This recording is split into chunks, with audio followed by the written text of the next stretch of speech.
எல்லோருக்கும் வணக்கம் நண்பர்களே. நம்ம மார்க்கெட் ஒரு பிறவி பைத்தியம் நண்பர்களே.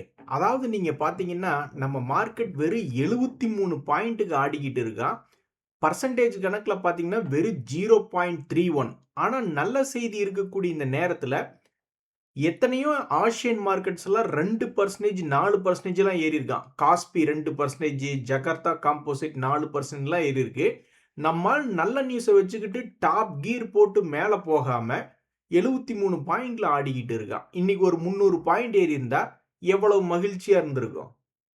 ஸோ இன்றைய மார்க்கெட் பிளஸ்ல இருந்தாலும் பிரபலமான ஷேர்கள் எதுவுமே பெரிய அளவுல ஒரு 10%, 15% ஏறல. 750 ஷேர்ஸ் இருக்கு இண்டெக்ஸ்ல. எவனும் பெருசா ஏறல.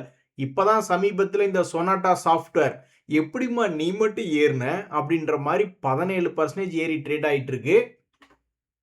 அது மட்டும் இல்லாம இந்த fertilisers and chemicals FACT share அது ஒரு 14% இருக்கு.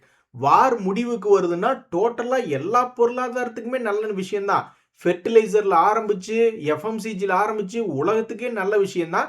பட் எனிவே ஃபெர்டிலைசர் போன்ற பல்வேறு பங்குகள் ஃபோக்கஸ்ல இருக்கு. எவனுமே 10%க்கு மேல காலையில மார்க்கெட் ஏறாம இன்னைக்கு எதுக்கே கடை ஓபன் பண்ணீங்கன்ற அளவுக்கு ஒண்ணுமே பெரிய விஷயம் இல்லை. இப்பதான் ஏதோ சில பங்குகள் மேல வந்திருக்கான் 10%. இதுல வந்து பாத்தீங்கன்னா நண்பர்களே மிகப்பெரிய அதிசயம். கடந்த 3 நாள் மார்க்கெட் ஏறினதுல 18 லட்சம் கோடி ஸ்டாக் மார்க்கெட்ல லாபம் என்பது, அதாவது மார்க்கெட் கேபிட்டல் ஏறி இருக்கு. கண்டிப்பா ஒவ்வொருத்தருக்கும் இதுல கான்ட்ரிபியூஷன் பண்ணிருப்பீங்க. 1 லட்சம், 50,000, 5,000 ஏதோ ஒரு அமௌண்ட். பல பேர்த்துக்கு வந்து லாபம் ஒன்னா வந்திருக்கும், இல்லைன்னா லாஸ் ரெக்கவரி ஆயிருக்கும். ஆக மொத்தம் இந்த 18,4 லட்சம் கோடி ரெக்கவரியில நம்மளதும் ஏகப்பட்ட பணம் இருக்கு அப்படின்றதுல ஒரு பெருமையான விஷயம். நண்பர்களே, இப்போ ஒரு மிகப்பெரிய ஒரு தகவலை பார்க்க போறோம். இந்த ஸ்மால் கேப், மிட் கேப் பல முறை நம்மளை கைவிடவே இல்லை. எத்தனை முறை சமீபத்தில் கீழே இறங்கினாலும் பயமுறுத்தினாலும் ஸ்மால் கேப் எல்லாம் முடிஞ்சு போயிடும், மைக்ரோ கேப், மிட் கேப் எல்லாம் ரொம்ப கஷ்டம் அப்படின்ற மாதிரிலாம் சொல்லிக்கிட்டு இருப்பாங்க. அப்புறம் பல முறை அந்த ஸ்மால் கேப், மிட் கேப் எல்லாம் மறுபடி ரெக்கவரி ஆயிரும். ஸோ இப்போ ஸ்மால் கேப், மிட் கேப் எத்தனை பர்சன்டேஜ் ரெக்கவரி ஆயிருக்குன்னு பாக்குறீங்களா? Small cap index, mid cap index அந்த இண்டெக்ஸுகளே கிட்டத்தட்ட 20% என்பது சமீபத்தில் ரெக்கவரி ஆயிருக்கான். ஸ்மால் கேப்பும் ஒரு 20% பக்கம் ரெக்கவரி, மிட் கேப்பும் ஒரு 20% பக்கம் ரெக்கவரி. இந்த மைக்ரோ கேப் இண்டெக்ஸ் என்பது அவன் ஒரு 25% பக்கம் ரெக்கவரி ஆயிருக்கான். ஸோ இப்போ எல்லாமே என்ன நடந்திருக்குன்னா, சமீபத்தில் 2 வருடங்கள்ல இப்படி ரெக்கவரி ஆகிறதும் கீழே விழுகிறதும், ரெக்கவரி ஆகிறதும் கீழே விழுகிறதும் இப்போ ரெக்கவரி ஆயிருக்கு அப்படின்ற ஒரு செய்தி. ஸோ எவனாவது ஒருத்த வந்து புல்லிஷ் மொமெண்டம் எடுத்து பிரேக் அவுட் பண்ணி காமிச்சிட்டான்னு வச்சிங்களேன், அவ்வளோதான். ஸ்மால் கேப், மிட் கேப்ல பணம் போட்டு வச்சிருக்கிறவங்களாம் ஓ கலெக்ஷன்ரா. இங்க பாத்தீங்களா, ஒரு நண்பர் கூட இப்ப என்னோட மியூச்சுவல் ஃபண்ட் 7.5% லாபத்துக்கு வந்துடுச்சு அப்படின்ற மாதிரி கமெண்ட் போட்டிருக்காரு. ஸோ கீழே இறங்கி மேலே ஏறி மறுபடி கீழே இறங்கி மேலே ஏறின்னு ஒரே குறிப்பிட்ட ரேஞ்சுக்குள்ள நம்மளை கெடுத்து வச்சிருக்கானு. என்னைக்கு இனி கெடுத்ததை விட்டுட்டு பிரேக் அவுட் ஆகி கொடுப்போம் அப்படின்னு ஆரம்பிக்க போறாங்கன்னு தெரியல. இந்த சமயத்துல மிக முக்கியமான தகவல் வந்து நம்ம நாட்டில் பவர் செக்டர் வந்து ஃபுல் பூம்ல போய்கிட்டு இருக்கு. ஸோ பவர் செக்டர்ல பவர் ஜென்ரேஷன், டிரான்ஸ்மிஷன், கன்சப்ஷன் ஏகப்பட்ட விஷயங்கள் இருக்கு. அதுல ஒரு 2 ஸ்மால் கேப் ஷேர்ஸ், எப்படி ஸ்மால் கேப் இண்டெக்ஸ் மட்டும் இல்லாம பல்வேறு பங்குகளும் ஒரே ரேஞ்சுக்குள்ள சுத்திக்கிட்டு இருக்கக்கூடிய பங்குகள் எப்ப உடச்சு மேல் நோக்கி வருவான் அப்படின்றது தெரியல. இந்த நேரத்துல பவர் செக்டர் வந்து பூம்ல இருக்கக்கூடிய நேரத்துல அந்த செக்டர்ல 2 ஸ்மால் கேப் ஷேர்ஸ் நியூஸ் பார்க்கலாம். ஃபர்ஸ்ட் ஷேர் வந்து ஸ்கிப்பர் அப்படின்ற ஒரு ஷேர். அது செஞ்சு கொண்டிருக்கக்கூடிய லாபம் ஒரு வருஷத்துக்கு 207 கோடி லாபம். இரண்டாவது ஸ்மால் கேப் ஷேர் டிரான்ஸ்ரெயில் லைட்டிங் அப்படின்ற ஷேர். இவனுடைய லாபம் ஒரு வருஷத்துக்கு 404 கோடி. அவனை விட இவன் அதிகமாக லாபம் செஞ்சு கொண்டிருக்கான். ஆனால் என்ன பிரச்சனைன்னு தெரியல, இந்த ஷேர் வந்து தன்னுடைய 52 வீக் லோல சுத்திக்கிட்டு இருக்கு. ஆனால் அதே சமயம் அந்த ஸ்கிப்பர் லிமிடெட் அப்படின்ற ஷேர் 52 வீக் ஹைல சுத்திக்கிட்டு இருக்கு. ஆனா இவனை விட அவன் அதிகமாக லாபம் செய்யக்கூடிய ஒரு ஸ்மால் கேப் ஷேர். இந்த செக்டர்ல பழம் தின்னு கொட்டை போட்டவங்கலாம் இருக்காங்க. அப்ப மத்தவங்க எல்லாம் என்ன கொட்டையை முழுங்கிடுவாங்களா அப்படின்ற மாதிரி கேட்காதீங்க. இது ஒரு பழமொழி. இந்த செக்டர்ல அதிகமாக லாபம் செய்யும் பெரிய கம்பெனிகள் அப்படின்றது எல்லாமே உச்சத்துல தான் இருக்கான். ஜிஇ, வெர்னோவா அண்ட் டிடி அதுவும் உச்சத்துல தான் இருக்கு. இதெல்லாம் அது ரிலேட்டடான எலக்ட்ரிக்கல் எக்யூப்மெண்ட் ரிலேட்டட் தான். ஏபிபி இந்தியா அப்படின்றது பார்த்தாலும் அவனும் உச்சத்துல தான் இருக்கான். இந்த சிஜி பவர் பார்த்தாலும் உச்சத்துல தான் இருக்கான். ஸோ இந்த பவர் செக்டர்ல வந்து ஒரு டிமாண்ட் என்பது தற்போதைக்கு போயிட்டு இருக்கு, ஒரு பூம் என்பது போய்கிட்டு இருக்கு. ஸோ இதே செக்டரை சார்ந்த 2 முன்னணி ஸ்மால் கேப் ஷேர்ஸ் உன்னை மட்டும் ஏன்பா இப்படி பண்ணிட்டாங்க அப்படின்ற மாதிரி இந்த ஸ்கிப்பர் அப்படின்ற ஷேர் இயர் ஹை பக்கத்தில் வந்து ட்ரேட் ஆகிட்டு இருக்கு. இந்த டிரான்ஸ்ரல் லைட்டிங் என்பது அதை விட அதிகமாக லாபம் செய்தாலும் பாவம் 52 வீக் லோல உட்கார வச்சிருக்காங்க. இந்த 2 ஷேர்களுமே வளர்ச்சி விகிதத்தில் லாபத்தை கொடுத்து கொண்டு இருப்பதுனால நம்ம போய் ஃபண்டமெண்டல்ஸ் எதை பார்த்தாலும் ரெண்டுமே ஒருத்தனுக்கு ஒருத்தன் சலைச்சதில்லை. நம்ம ப்ரைஸ் டு புக் வேல்யூ பார்த்தாலும் சரி, பிஇஜி ரேஷியோன்னு எதை பார்த்தோம்னாலும் ஒருத்தனுக்கு ஒருத்தன் சலைச்சது இல்லை அப்படின்ற மாதிரி தான் தகவல்கள் இருக்கும். பால் கொழுக்கட்டையெல்லாம் அவனுக்கு மட்டும்தானா, எனக்கு கிடையாதா அப்படின்ற மாதிரி ஸ்மால் கேப் ஷேர் இந்த ஸ்கிப்பர் தன்னுடைய பழைய ஹைக்கு வந்துடுச்சு. பாவம் இந்த டிரான்ஸ் ரயிலில் வந்து ஆல்மோஸ்ட் 2025 லோவில் வந்து விழுந்திருக்கான். ஸோ இனி வரக்கூடிய காலங்களில் இந்த ஸ்மால் கேப் பங்குகள், பவர் செக்டரை சார்ந்த ஒரு பூமிங் செக்டரை சார்ந்த இந்த 2 பங்குகளும் இனி மார்க்கெட் என்ன செய்யும் அப்படின்றத பொறுத்திருந்து தான் பார்க்கணும். நண்பர்களே, கெட்ட நேரம் என்பது எப்படி வேணாலும் வரலாம் அப்படின்ற மாதிரி பாவம் இந்த general insurance corporation of India அப்படின்ற ஷேர் இன்னைக்கு திடீர்னு ஒரே நாளில் ராத்திரியா 6% இறங்கியிருக்கு. இது வந்து அந்த ஷேரை வச்சிருக்கிறவங்களுக்கு ஒரு ஷாக்கிங்காக தான் இருக்கு. ஏன் இந்த ஜெனரல் இன்சூரன்ஸ் ஷேர் இப்படி திடீர்னு ஒரு 6% இறங்கி விட்டது என்றால், நம்மளுடைய கவர்மெண்ட் அதில் ஒரு 5% ஹோல்டிங்கை வித்தரலாம் அப்படின்ற மாதிரி பிளான் பண்ணி ஒரு ஆஃபர் ஃபார் சேல் அப்படின்றது போட்டிருக்காங்க. நேத்து க்ளோசிங் பிரைஸ் வந்து 387 ரூபாய். ஆனால் இவர்கள் 352 ரூபாய்க்கு நம்ம டிஸ்கவுண்ட்ல கொடுத்துறோம் அப்படின்ற மாதிரி அவங்க கொடுக்கறதுனால, ஏன் இதை அவங்க க்ளோசிங் பிரைஸ்லேயே வந்து வித்திருக்கலாம். ஆனா எப்படி, எத்தனை குவான்டிட்டி அவங்களால விற்க முடியும்? இவர்கள் விற்க ஆரம்பிக்கும் பொழுது, மிகப்பெரிய அளவில் விற்க ஆரம்பிக்கும் போது திடீர்னு அது எங்காவது போய் லோயர் ஃப்ரீஸ் இது ஆயிடுச்சுன்னா, அந்த மாதிரி ஆயிடக்கூடாதுன்னு தான் இந்த மாதிரி ஆஃபர் ஃபார் சேல் அப்படின்றதெல்லாம் போடுறாங்க. ஆனால் அதை அந்த ஆஃபர் ஃபார் சேல் போடும்பொழுது அதே ப்ரைஸுக்கு கொடுத்தா பரவாயில்ல, கொஞ்சம் டிஸ்கவுண்ட்டில் கொடுப்போமேன்னு கொடுக்குறாங்க. அது புதுசாக வாங்க போகிறவங்களுக்கு ஒரே நாளில் 6% டிஸ்கவுண்ட்டில் கிடைக்குது. ஏற்கனவே வச்சிருக்கிறவங்களுக்கு ஒரே நாளில் 6% கும்பா. இதுதாங்க இந்த general insurance corporation of India offer for sale அப்படின்ற நியூஸ்னால கீழே இறங்கியிருக்கு. நண்பர்களே, இன்னொரு மிக முக்கியமான 3 பங்குகள் ஷேர் ஹோல்டர்ஸ்க்கு டிமிக்கி கொடுத்துக்கிட்டே இருக்கான், ஏற மாட்டேன்றான். பல பேர் வந்து எதிர்பார்த்துக்கிட்டு இருக்காங்க. ஃபினான்ஸ் ரிலேட்டடான பங்குகள் மார்க்கெட்டில் அப்பப்போ ஃபோக்கஸ்க்கு வருமே, இவனு ஏன் ஃபோக்கஸ்க்கு வரமாட்டேன்றாங்க அப்படின்னு பார்த்துக்கிட்டு இருக்காங்க. ஸோ 3 மிக முக்கிய பங்குகள், எவனாவது ஒருத்தனாவது தன்னுடைய பழைய கையை வந்து தொடுவானா அப்படின்னு பார்த்துட்டு இருக்கும்போது, பெருசாக சமீபத்தில் ஏறி வராத பங்குகள் அப்படின்றதுல இந்த பஜாஜ் ஹவுசிங் ஃபைனான்ஸ் அப்படின்ற ஷேர் இருக்கு. சமீபத்தில் கூட சிறிய அளவில் ஏறி வந்துட்டு அப்புறம் பெருசாக இப்போ வரைக்கும் ஒரு முன்னேற்றம் இல்லை.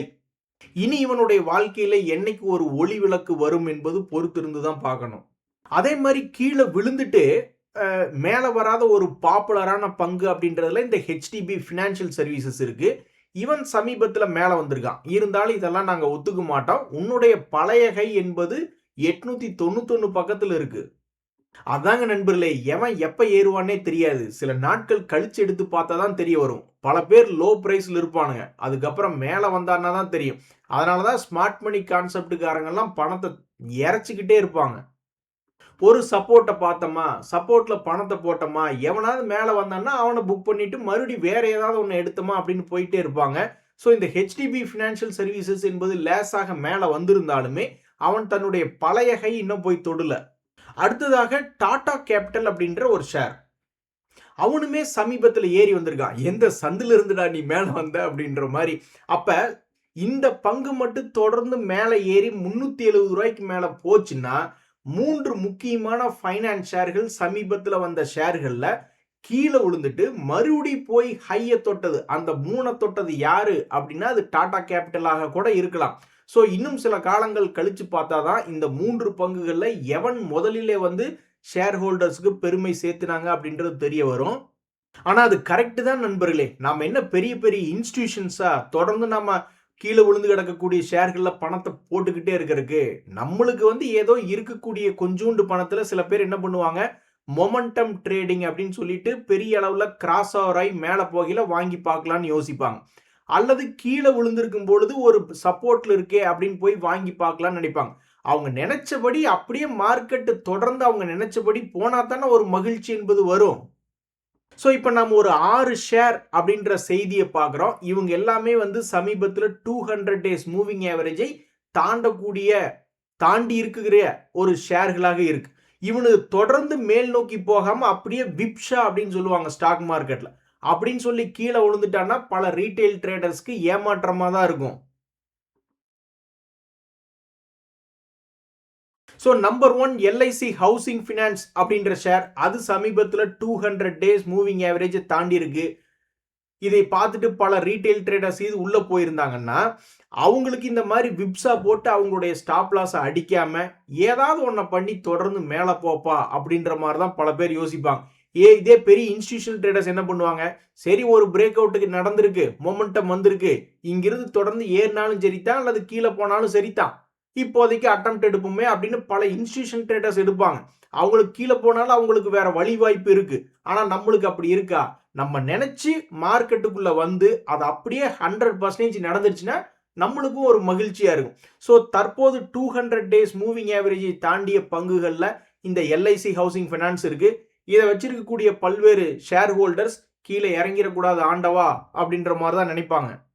அதுக்கு அடுத்த ஷேர் இந்த ஐடிஎஃப்சி ஃபர்ஸ்ட் பேங்க். இந்த ஷேர்லயுமே சமீபத்தில் மிகப்பெரிய ஒரு மோசமான ஒரு செய்தினால பயங்கரமா கீழே விழுந்தது. அப்புறம் சப்போர்ட் எடுத்து அப்படியே வி ஷேப்ல ரெக்கவரி ஆகி தற்போது 200 டேஸ் மூவிங் ஆவரேஜ் என்பதை தாண்டிய ஒரு ஷேராக இருக்கு. அடுத்ததாக இந்த ஹிந்துஸ்தான் ஜிங்க் அப்படின்ற ஷேர், இதுக்கு முன்னாடி இதே மாதிரி 200 டேஸ் மூவிங் ஆவரேஜ் பக்கத்தில் விழுந்துட்டு ஒரு முறை ஏறினவன் தான் இந்த 2026ல. இப்ப மறுபடியும் 200 டேஸ் மூவிங் ஆவரேஜ் கிட்ட வந்து விழுந்துட்டு அடுத்தது என்ன செய்யும் அப்படின்னு பல பேர் பார்த்துக்கிட்டு இருக்காங்க. அதே மாதிரி டிவிடெண்ட் அதிகமாக கொடுக்கக்கூடிய கெயில் அப்படின்ற ஒரு ஷேருமே தற்போது 200 டேஸ் மூவிங் ஆவரேஜ் தாண்டி இருக்கு. ஸோ ஸ்டாக் மார்க்கெட்ல பேட் நியூஸே இல்லை, மொமெண்டம் தொத்திக்கிச்சு அப்படின்னா ஒரு காலத்துல பல்வேறு பங்குகள் இப்படித்தான் இருந்தது. ஏமாத்த மாட்டான், ஒரு மொமெண்டம் பிக்கப் ஆயிடுச்சுன்னா அப்படியே தொடர்ந்து மேல போவான். ஆனா இந்த முறை எத்தனை தடவை ஏமாத்திருக்கான் பாருங்க. 200 டேஸ் மூவிங் ஆவரேஜை தாண்டினதுக்கு அப்புறம் நல்ல செய்திகளே இல்லை, எல்லாத்தையுமே ஃபெயில் பண்ணி விட்டுருக்கான். இனி இந்த முறை என்ன பண்றான்னு தெரியல. அந்த காலத்துல எல்லாம் பாத்தீங்கன்னா இப்படி ஃபெயிலே ஆயிருக்காது. பெரும்பாலும் 2023 பாத்தீங்கன்னா ஒரு முறை தாண்டுனா 80 ரூபாய்க்கு, அதுக்கப்புறம் 220 வரைக்கும் நான் ஸ்டாப்பா மொமெண்டம் என்பது நம்ம ஷேர் மார்க்கெட்ல தான் இருந்தது. இப்ப மொமெண்டம் என்பது வருதா இல்லையான்றது பொறுத்து இருந்துதான் பார்க்கணும். அதே மாதிரி அடுத்ததாக பாப்புலரா இருக்கக்கூடிய பங்குகள்ல இந்த அஸ்ட்ரா லிமிடெட் ஏற்கனவே ஒரு முறை 200 டேஸ் மூவிங் ஆவரேஜ் தாண்டும் பொழுது ஒரு 20% பக்கம் மேல் நோக்கி ஏறினா, இப்ப மறுபடியும் 200 டேஸ் மூவிங் ஆவரேஜ் பக்கத்துல கீழே வந்து விழுந்திருக்கக்கூடிய ஒரு பங்கா இருக்கு. அதே மாதிரி இந்த 361 வேம் அப்படின்ற ஒரு பங்கு, அதுமே சமீபத்தில் 200 டேஸ் மூவிங் ஆவரேஜ் என்பதை தாண்டிய ஒரு பங்காக இருக்கு. ஸோ பல்வேறு ஷேர் ஹோல்டர்ஸ்னுடைய கோரிக்கை என்னவா இருக்குன்னா, ஏதாவது ஒரு மூமெண்டம் எடுத்து ஒரு சைடு போனீங்கன்னா தான் ஆகும். சும்மா மேலே கீழே இப்படி விப்ஸா பண்ணிக்கிட்டே இருந்தீங்கன்னா நாங்கள் எப்படிங்க சம்பாதிக்கிறது? ஆக மொத்தம் சமீபத்தில் கீழே வந்து விழுந்துட்டு மறுபடியும் 200 டேஸ் மூவிங் ஆவரேஜ் இடத்துல வந்து ட்ரேட் ஆகி கொண்டிருக்கக்கூடிய சில மொமெண்டம் ஷேர்களுடைய நியூஸ் என்பதை தான் இப்போ பார்த்தோம். நண்பர்களே, இந்த க்ரோ ஷேர், ஏஞ்சல் ஒன் போன்ற ஷேர்களை பார்த்தீங்களா, நம்ம ஒரு காலத்தில் இப்படித்தான் இருந்தோம். கரெக்ஷன் என்பதே நம்ம வாழ்க்கையில இல்லாம இருந்தது. அவன் ஏற ஆரம்பிச்சான்னா பல்வேறு பங்குகள் தொடர்ந்து ஏறிட்டே இருப்பானுங்க, கீழே பெருசா விழுகவே மாட்டானுங்க, லேசா இறங்குவானுங்க, சப்போர்ட் ரேஞ்சுக்கே வராம டபக்குன்னு மேல் நோக்கி ஏறிடுவானுங்க. அப்படித்தான் நம்ம ஒரு காலத்துல கரெக்ஷனே இல்லாம மார்க்கெட் தொடர்ந்து புல்லிஷ் ட்ரெண்ட்லயே இருந்துட்டு இருந்தோம். அது இப்பதான் நம்ம ஒரு சமீபத்தில் 2 பங்குகளை பார்க்க முடிஞ்சது. என்ன அப்படின்னு பார்த்தீங்கன்னா, இந்த ஏஞ்சல் ஒன் போன்ற பங்குகளை தொடர்ந்து இறங்கி ஏறிக்கிட்டு இருந்தான். கடந்த ஒரு மாதமாக பேட் நியூஸ், மார்க்கெட்டே இறங்கி கிடக்கு. ஆனால் இவனுங்கெல்லாம் இறங்கவே இல்லை. அதே மாதிரி க்ரோ அப்படின்ற பங்குமே பெருசா கரெக்ஷன் ஆகி தன்னுடைய பழைய லோ பக்கத்தில் வந்து விழுகல. லேசா இறங்கினதுக்கு அப்புறம் மறுபடியும் லேசாக மேல் நோக்கி ஏறிவிட்ட பங்குகளா இருக்கு. ஸோ ஒரு காலத்தில் நாம் இப்படித்தான் இருந்தோம். திடீர்னு பார்த்தா பல்வேறு பங்குகள் 200 டேஸ் மூவிங் ஆவரேஜை தாண்டும் பொழுதும் இது மாதிரி பல்வேறு முக்கியமான பங்குகள் கீழே விழுந்துட்டு மேலே போகாம லேசா கொஞ்சோண்டு இறங்கிட்டு உடனே திரும்புற ஒரு விஷயத்தையும், அதே மாதிரி அப்படியே கூட நம்ம அந்த ஸ்மால் கேப் செக்டர் இருக்கக்கூடிய அந்த பவர் செக்டர், அந்த பூம்ல இருக்கக்கூடிய பவர் செக்டர்னுடைய பங்குகள் எவனுமே கீழே விழுகல, எல்லாம் உச்சத்தில் இருக்கிறத பார்க்கும் பொழுதும் அடடா நம்ம மார்க்கெட்டுக்கு ஒரு மகிழ்ச்சியான விஷயம் வரும் போல இருக்கே அப்படின்ற மாதிரி பல ஷேர் ஹோல்டர்ஸ் பார்த்துக்கிட்டு இருக்காங்க. நல்லது நடந்தா சரி. ஸோ இந்த 2 பங்குகளும் எதுக்கு ஒரு எக்ஸாம்பிள்னா, பெருசா கரெக்ஷனே ஆகாம சமீபத்தினுடைய வீழ்ச்சியில அதே இடத்துல இருக்கக்கூடிய பங்குகள் அப்படின்ற ஒரு செய்தி. இனி இந்த பங்குகள்லாம் எதிர்காலத்துல என்ன ஆகும் என்பது பொறுத்திருந்து தான் பார்க்கணும். நண்பர்களே, பவர் செக்டர் மாதிரியே பூம்ல இருந்த ஒரு செக்டர் வந்து எலக்ட்ரானிக்ஸ் மேனுஃபேக்சரிங் செக்டர். பவர் செக்டர்ல பூம் அந்த கண்டினியூ ஆயிட்டே இருக்கு குரோத். பட் இவனுகிட்ட சமீபத்துல குரோத் என்பது திடீர்னு குறைஞ்சு போச்சு. அவங்க அந்த மாதிரி ரிப்போர்ட் கொடுக்கல அப்படின்னாலும் நம்மளுடைய ஸ்டாக் மார்க்கெட்ல பல்வேறு பங்குகள்ல வந்து கீழே இறக்கி விட்டுட்டாங்க. ஸோ இப்ப அதுக்கு உதாரணம் என்பது பாத்தீங்கன்னா இந்த டிக்சன் ஏம்பர் அப்படின்ற ஷேர்ஸ். இதுல வந்து ஒரு ஷேர் டிக்சன் டெக்னாலஜிஸ் என்பது 52 வீக் லோ பக்கத்துல இருந்து கொஞ்சம் மேல் நோக்கி ஏறி இருக்கு. ஏம்பர் என்டர்பிரைசஸ் என்பது 52 வீக் ஹை பக்கத்துல இருக்கு. பட் ரெண்டு பேருமே சமீபத்தில் என்ன ஆயிருக்கு அப்படின்னா இந்த ஏம்பரும் சரிவடைஞ்சிருக்கு. அதே மாதிரி டிக்சன் என்பது அன்னைக்கு இருந்து சரிவடைஞ்சிருக்கான். ஸோ குரோத் செக்டர்ல இருக்கக்கூடிய இது போன்ற பங்குகள்ல மறுபடியும் குரோத் திரும்புமா? அடுத்த குவார்டர்லி ரிசல்ட்ஸ்ல ரொம்ப முக்கியமா பார்வைக்கு ஃபோக்கஸ்ல இருக்கக்கூடிய ஷேர்கள்ல இந்த டிக்சன் மற்றும் ஏம்பர் போன்ற ஷேர்களும் இருக்கு. ஏன்னா இனி மக்கள் தேடுவாங்கல்ல. மறுபடியும் குவார்டர்லி ரிசல்ட்ஸ் இனி ஜூன் முடிஞ்சு இன்னும் 15 நாள் தான் இருக்கு. ஜூலை ஸ்டார்ட் ஆகும் பொழுது மறுபடியும் எந்த ஷேர்கள்லாம் ரிசல்ட் நல்லா கொடுப்பான் அல்லது ரிசல்ட் வரும்பொழுது எந்த ஷேர்கள் ஃபோக்கஸ்ல இருக்கும், 10-20% பெருசா ஏறி இறங்கக்கூடிய வாய்ப்புகள் எந்த ஷேர்ல இருக்குன்னு தேடி பார்ப்பாங்க இல்லையா? அது மாதிரி குரோத் செக்டர்ல இருந்துட்டு கீழே விழுந்துட்டு மறுபடியும் அடுத்த ரிசல்ட் சீசன் வரும்போது ஏதாவது பிக்கப் ஆகுமா இல்லையான்னு பார்த்து கொண்டிருக்கக்கூடிய பல்வேறு பங்குகள்ல இந்த பங்குகளும் வாட்ச் லிஸ்ட்ல இருக்கு. சரி நண்பர்களே, அவன் இன்னும் திருந்தல நண்பா அப்படின்ற மாதிரி அவன் சும்மா ஒரு 70 பாயிண்ட்டுக்கு 90 பாயிண்ட்டுக்கு இடையில ஆடிக்கிட்டு இருக்கு. நம்மளுடைய கணிப்பு என்னன்னா இந்த எஃப்ஐஎஸ் எல்லாம் பயந்துகிட்டு ஐயோ டொமஸ்டிக் இன்ஸ்டிடியூஷனல் இன்வெஸ்டர்ஸ்லாம் பணத்தை உள்ள போடாம போட்டாங்கன்னா என்ன பண்றது?